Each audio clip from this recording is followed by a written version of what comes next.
Bismillahirrahmanirrahim. Assalamualaikum warahmatullahi wabarakatuh.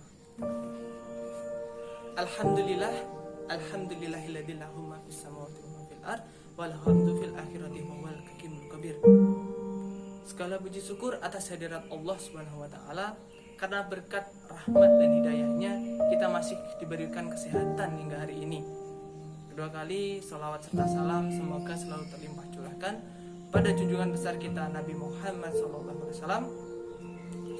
Semoga apa yang diperjuangkan beliau melalui pengorbanannya dan dakwahnya tetap menjadi apa yang kita pegang hingga hari ini, yaitu dengan beriman dan menjalankan apa yang telah dicontohkan oleh beliau.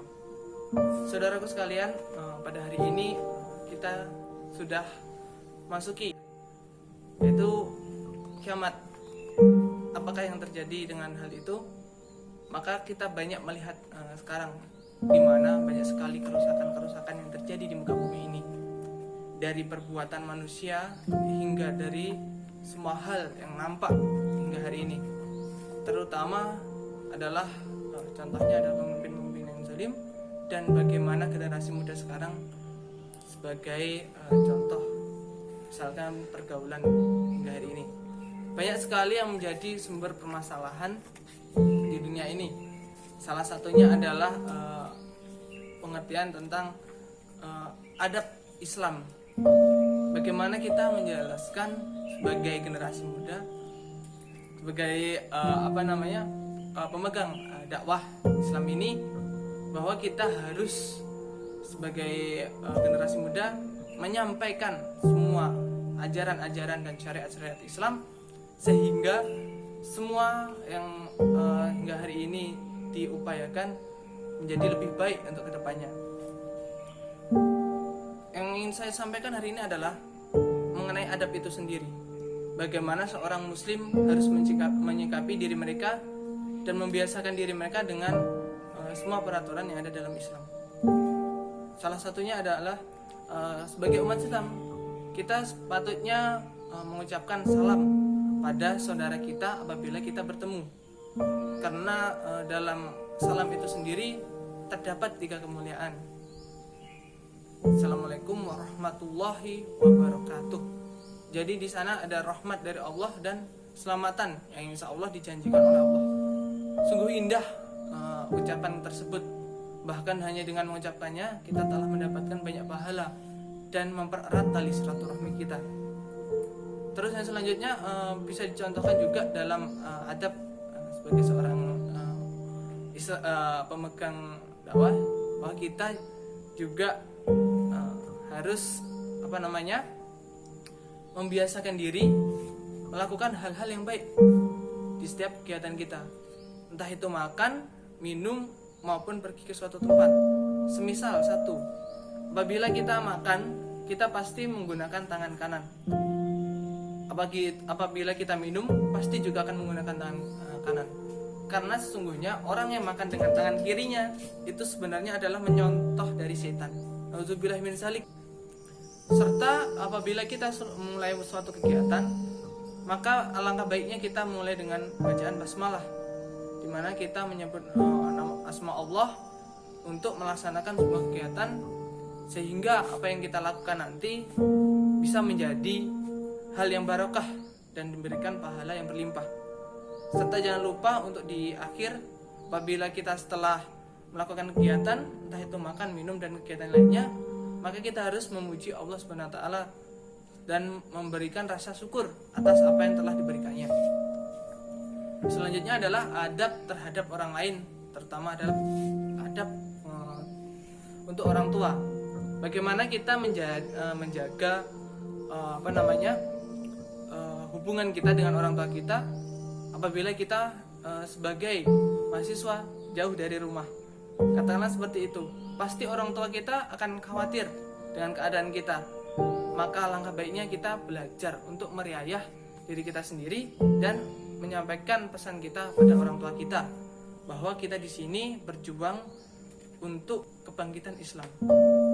Terus ada hal lain yang mungkin bisa saya tambahkan dengan hal ini, yaitu 5 hal yang mungkin disampaikan oleh Nabi besar kita Nabi Muhammad SAW bahwa ada 5 hal yang harus kita pelajari dalam kehidupan ini. Juga terutama bagaimana kita memanajemen waktu. Yang pertama adalah mat sempat sebelum diberikan waktu sempit. Nah, di sana kita harus mengetahui bahwa itu sendiri sangat penting kita memanajemen waktu, di mana kita sebagai generasi muda harus bisa mengoptimalkan waktu kita, memanfaatkan waktu kita untuk belajar, bukan hanya untuk pelajaran dunia saja, tapi juga belajar mengenai ilmu Islam dan akhirat, karena kita di dunia ini hanyalah hidup sementara. Karena sebagai umat Islam kita percaya bahwa setelah kematian maka kita akan dibawa ke akhirat, yang nanti kita akan diberikan 2 janji, entah itu kenikmatan atau siksaan. Juga ini yang kedua kalinya, ini adalah waktu muda sebelum waktu tuamu.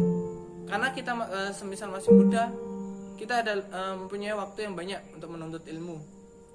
Karena apabila kita sudah tua dan sudah rentan terhadap semua, termasuk kondisi fisik, kesehatan dan yang lainnya, maka kita tidak akan bisa berjuang secara optimal untuk mendakwahkan Islam. Yang selanjutnya adalah nikmat ketika kita diberikan kekayaan sebelum kita miskin. Nah, di sana apakah yang akan kita lakukan ketika kita mendapatkan rezeki berupa harta maupun kekayaan? Maka yang satu hal yang harus orang muslim ketahui adalah bahwa ketika kita diberikan sebuah harta itu adalah pertanggungjawaban kita untuk di dunia nanti hingga dibawa untuk ke akhirat. Karena apabila kita menyedekahkan sebagian harta kita, maka insya Allah harta itu akan bisa menjadi jalan kita untuk ke surga nanti. Karena apabila kita menggunakan untuk kegiatan berfoya-foya, maka nauzubillah min dzalik, itu akan membawa kita ke neraka jahanam. Terus yang terakhir, mungkin yang bisa saya tambahkan adalah yang perlu diingat, nikmat hidup sebelum waktu matimu. Karena apabila kita masih diberikan kesehatan dan kehidupan hingga hari ini, maka kita masih memiliki waktu untuk bertobat. Maka daripada itu, kita pada bulan Ramadan yang penuh berkah ini harus segera memperbaiki diri. Sungguhnya kita masih diberikan kesempatan untuk perbaiki diri hingga waktu kematian kita. Namun karena kita tidak tahu waktu kematian kita, maka kita harus selalu was-was setiap saat. Jangan sampai tergoda oleh kemaksiatan, jangan sampai tergoda karena harta dunia. Jangan sampai kita menjadi manusia yang tercela.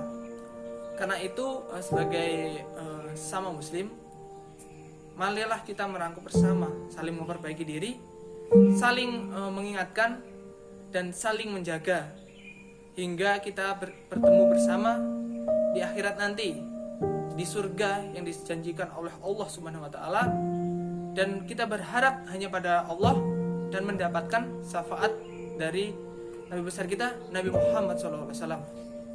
Mungkin itu yang saya sampaikan pada hari ini.